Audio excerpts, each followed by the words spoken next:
What's up, snake fans? Dave Palumbo here from Muscle Serpents Daily, and we're back here, and I'm actually in my garage. I'm going to show you my Ivory sulcata tortoise, who's getting bigger and bigger and bigger. Let's take a look at him. He's looking really good. Look at this guy. I love this guy. He's gotten way bigger. You have to have a lot of patience when you have tortoises because they take a long time to grow. Once they get a little bigger, they start eating a little more, and then they grow a little more exponentially. But when they're tiny, they take a long time. I'm actually going to be getting some albino sulcatas that I've been dying to get from Joe Imperatori, probably within the next month or so. I'm just going to send him some cash, and I'm going to add, this guy's going to get a bunch of friends to play with. But we're not going to be talking about tortoises today. We're going to take a look at some snakes, and once again, we're in the midst of the breeding season, so we'll see if we can check out a couple more locks.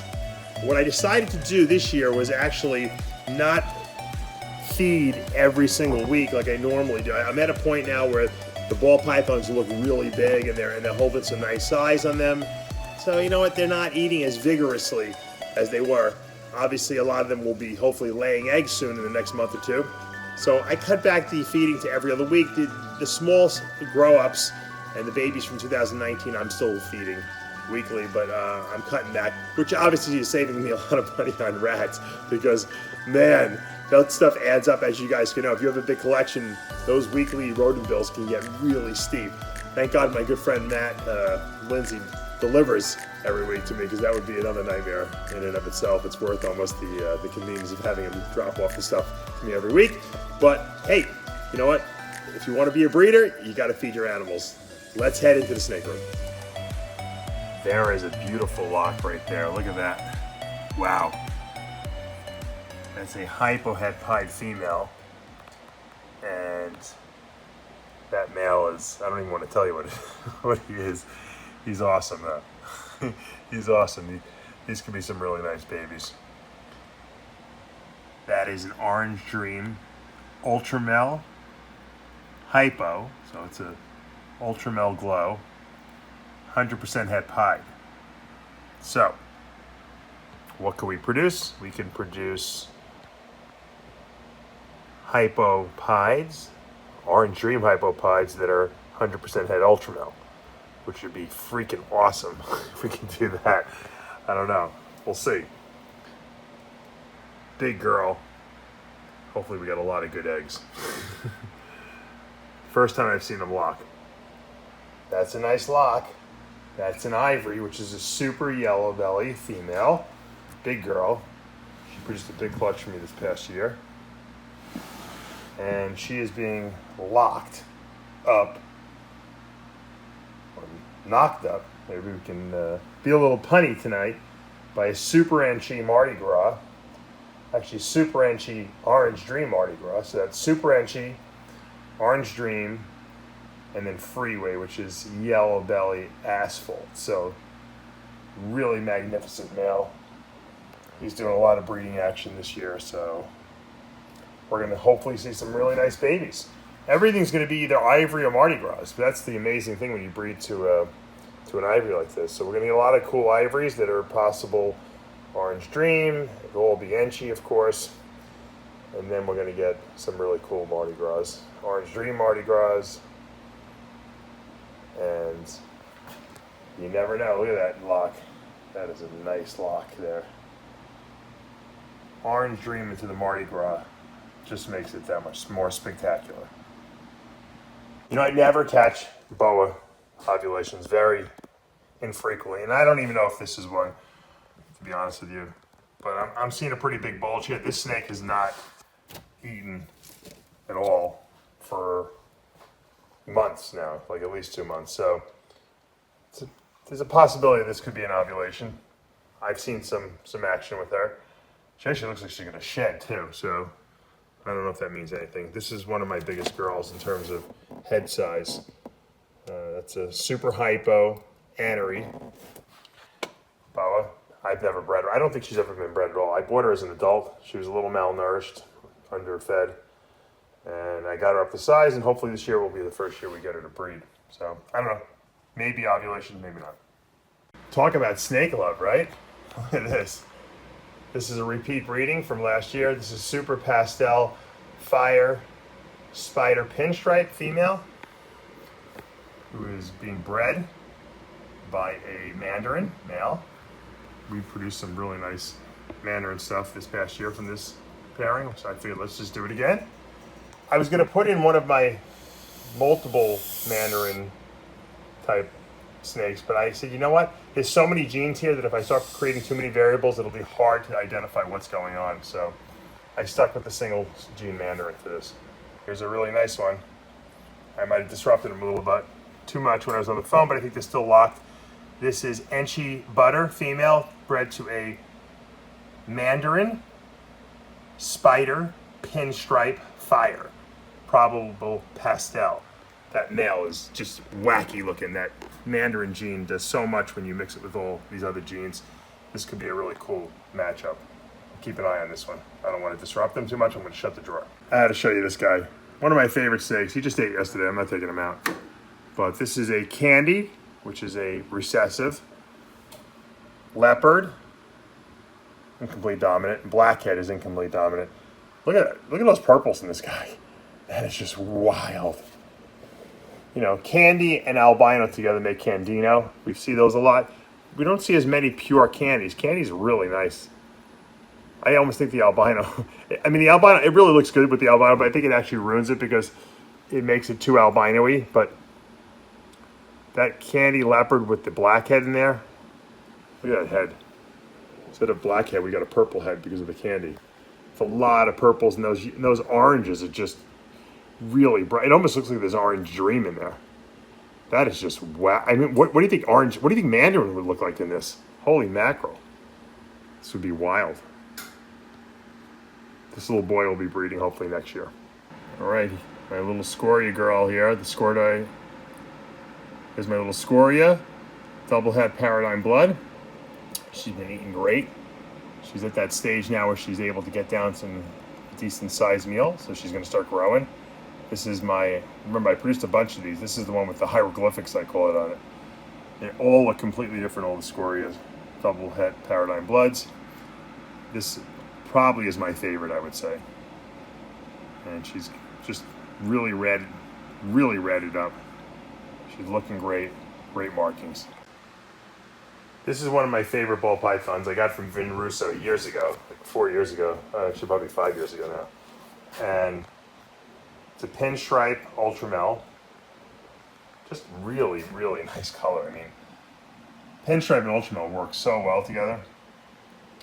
And this girl was a very stingy eater originally.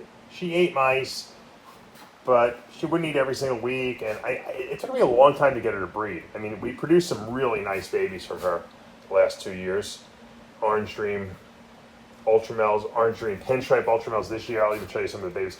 But she, just in and of herself, is great. But it just goes to show you have to be patient with these snakes. Sometimes they just take a little longer to come up to size and to start breeding the way you want them to.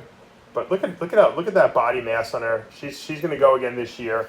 I actually bred her to one of her sons, an Orange Dream ultramel, so we should be producing all ultramels, some being Orange Dream ultramels, some being pinstripe Orange Dream ultramels, and I just love the combos. But she's just a really nice, good snake. She eats really amazing now, and the moral of the story is don't give up on your snakes. I know a lot of people, they sell their snakes. They get to like 2 years old and they get frustrated they're not eating. I'm never going to breed them. Meanwhile, they're just about to probably hit that critical period where they're going to start pounding food and making babies for you. And you know what? 3 or 4 year old, ball python is still really young. So you got to be patient with these snakes. And I never thought she'd have this kind of body mass on her. I couldn't even imagine it when I first got her because she was so small. And look at her now. She's one of my favorite snakes, and she's a great breeder. Had to show you this little girl I just was cleaning. That's a Black Pastel Hurricane, yellow belly, 100% het pied. Might be some Enchi in there, not sure. Just really nice looking girl. Look at that crazy hurricane pattern on there. Mix with that Black Pastel, you get some wild patterning in here. Really nice contrast in the snake as well. So many different directions you can go in breeding this girl. Think about it. Just possibilities are limitless. You can go with Black Pastel Pied to this girl. You can go with Banana Black Pastel Pied to this girl. Think about all the contrast you can get in there. You can go to Dreamsicle with this girl. A lot of different possibilities. This girl, I think, is the got Enchi. I don't know if the other one had Enchi in it, because this one is a lot more gold. So this is Black Pastel, Hurricane, Yellow Belly. Might have lesser in it too. And this might be Enchi, and it's of course 100% het pied. So two different looking snakes. This one's got that stripe, so I think there's lesser in there. I thought it would be lighter with lesser, but possibly not. The Hurricane swirls are really broken up a lot more over here, as opposed to they're much more complete over here. So I would tend to believe that this is lesser. Whether it is Enchi in either one of these is debatable. They're both really, really high contrast. This one's really goldish, but that could be from the lesser too. But two beautiful females. It would be hard for me to part with either one of them, probably. This one is definitely lesser. Hurricane, probably Yellow Belly. Het pied. This one's a male. Really wacky looking pattern. No Black Pastel in here, but really nice looking everything. You can see how that Hurricane pattern is just almost dissolved because of the lesser in there. And then you take a look at this one. This is Enchi Hurricane. Possibly Black Pastel. I don't think so. There's a lot of, dark contrast up here, though. I don't know. This is hard to identify what this could be. Definitely Hurricane. Definitely lesser. You see the reduced pattern. Enchi might be bringing all that contrast in there. Once again, possibly Yellow Belly in there as well. And it's 100% het pied. This is the one I call the wishbone, or wishbone, because if you see the little wishbone on top of its head right there, so I named this one wishbone. This is a female. So I got a lot of females. It's going to be hard, once again, for me to get rid of any of these. This male will probably stay, just because he's so weird looking. And we did really good with the Hurricanes in this potential Black Pastel litter. This little beauty was the result of a Banana Pastel clown bred to a Cinnabee Woma. That's a cinnamon spider Woma. Not even sure what I got here. I would definitely say cinnamon Woma, possibly pastel. It's also 100% a clown, obviously. Look at that really nice change in pattern from pattern to zero. It almost looks like it's Yellow Belly, Really, really nice looking snake. I would have to say there's probably spider in here too. That's the only thing I could think that can do that. Once again, I talk about contrast all the time. I sound like a broken record, but when I see all these different things happening, changes from light beige to gold to fading to no pattern here, that to me that's what I like to see. This chain link connection of the alien heads. There's just a lot going on here. Solid black head. The darkness obviously coming from that cinnamon just really, really offsets everything really nicely. And then you take a look at that belly and it's clear. So this was a 1 egg clutch. This female never produced for me anything. She always produced terrible clutches. I got 1 egg. It was a tiny baby, and it's growing. And it's developing, and it's pissed off right now because I fed it yesterday, and I'm handling it. But this could be, something special. I'm going to keep it just because whenever I get these 1 egg clutches, I always feel like emotionally attached to these things. They become like your adopted babies almost. All right, guys, that's going to do it for today. I got you a little bit of a breeding locks, babies, grow-ups, all a potpourri of beautiful snakeness, as we like to say. And we are here on a beautiful Thursday. You can hear the birds screaming. Actually, that's my mule that's in the backdrop. across the canal from me, we have a mule. The mule's job is to protect the goats from the alligators. We got a lot of wildlife going on out here, inside and out. All right, guys, I hope you're having a great day. Make sure you hit that subscribe button, turn on your notifications, hit the like button.